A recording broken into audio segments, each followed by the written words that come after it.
আল্লাহর স্লোগান দেওয়ার কারণে আপনাকে আমাকে বর্তমানে মাজার পূজায় বলে টোকা দেওয়া হয়। এরা নির্বোধ, এরা বোকা।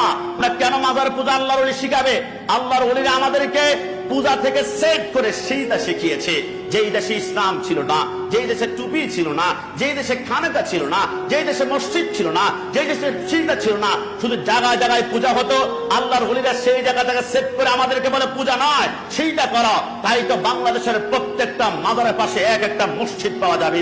শাহজালাল রহমতুল্লাহ মাজারের পাশে বিশাল মসজিদ রয়েছে, শাহপুরানের মাঝে বিশাল মসজিদ রয়েছে, রাজশাহী শাহ মাখদুম রূপসী বাংলার মাজারের পাশে মসজিদ রয়েছে, বাগেরহাট খানজান আলী রহমতুল্লাহ মাজারের পাশে মসজিদ রয়েছে, আমানত শাহ, গরিবুল্লাহ শাহ, মজবন্দার দরবার শরীফ, হযরত শের বাংলা রহমতুল্লাহ মাজারের পাশে মসজিদ রয়েছে, শাহিন শাহ শ্রীকুট রহমতুল্লাহ মাজারের পাশে মসজিদ রয়েছে। আল্লাহর ওলিরা শিক্ষা দিয়েছে পূজা থেকে তোমাদেরকে সেভ করার জন্য এসেছি, পূজা নয়। সেইটা হবে, তবে সেইটা